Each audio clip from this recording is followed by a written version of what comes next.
Chapter 25. So on January 15, during the 9th year of Zedekiah's reign, King Nebuchadnezzar of Babylon led his entire army against Jerusalem. They surrounded the city and built siege ramps against its walls. Jerusalem was kept under siege until the 11th year of King Zedekiah's reign. By July 18, in the 11th year of Zedekiah's reign, the famine in the city had become very severe, and the last of the food was entirely gone.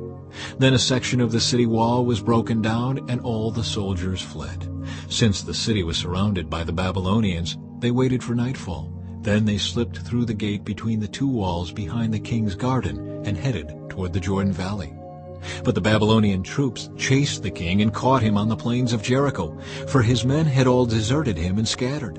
They took him to the king of Babylon at Riblah, where they pronounced judgment upon Zedekiah. They made Zedekiah watch as they slaughtered his sons. Then they gouged out Zedekiah's eyes, bound him in bronze chains, and led him away to Babylon. The temple destroyed.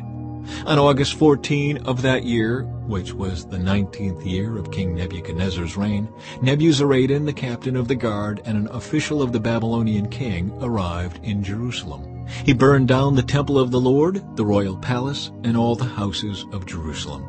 He destroyed all the important buildings in the city. Then he supervised the entire Babylonian army as they tore down the walls of Jerusalem on every side. Nebuzaradan, the captain of the guard, then took as exiles the rest of the people who remained in the city, the defectors who had declared their allegiance to the king of Babylon, and the rest of the population. But the captain of the guard allowed some of the poorest people to stay behind in Judah to care for the vineyards and fields.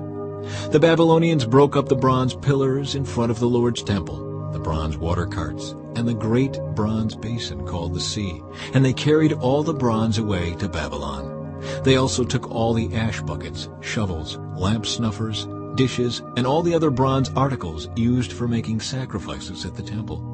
Nebuzaradan, the captain of the guard, also took the incense burners and basins, and all the other articles made of pure gold or silver.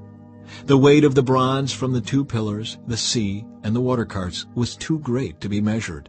These things had been made for the Lord's temple in the days of King Solomon. Each of the pillars was 27 feet tall. The bronze capital on top of each pillar was 7½ feet high and was decorated with a network of bronze pomegranates all the way around. Nebuzaradan, the captain of the guard, took with him as prisoners Seraiah the high priest, Zephaniah the priest of the second rank, and the 3 chief gatekeepers. And from among the people still hiding in the city, he took an officer who had been in charge of the Judean army, 5 of the king's personal advisors, the army commander's chief secretary, who was in charge of recruitment, and 60 other citizens.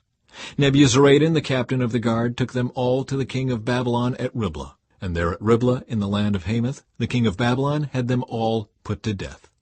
So the people of Judah were sent into exile from their land. Gedaliah governs in Judah. Then King Nebuchadnezzar appointed Gedaliah, son of Ahikam and grandson of Shaphan, as governor over the people he had left in Judah. When all the army commanders and their men learned that the king of Babylon had appointed Gedaliah as governor, they went to see him at Mizpah. These included Ishmael, son of Nethaniah, Johanan, son of Kareah, Seraiah, son of Tanumeth, the Netophathite, and Jezaniah, son of the Maacathite, and all their men. Gedaliah vowed to them that the Babylonian officials meant them no harm. "Don't be afraid of them. Live in the land and serve the king of Babylon, and all will go well for you," he promised.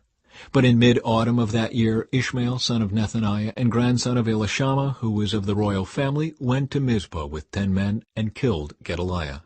He also killed all the Judeans and Babylonians who were with Gedaliah at Mizpah. Then all the people of Judah, from the least to the greatest, as well as the army commanders, fled in panic to Egypt, for they were afraid of what the Babylonians would do to them. Hope for Israel's royal line. In the 37th year of the exile of King Jehoiachin of Judah, Evil-Merodach ascended to the Babylonian throne. He was kind to Jehoiachin and released him from prison on April 2 of that year. He spoke kindly to Jehoiachin and gave him a higher place than all the other exiled kings in Babylon. He supplied Jehoiachin with new clothes to replace his prison garb, and allowed him to dine in the king's presence for the rest of his life. So the Babylonian king gave him a regular food allowance as long as he lived.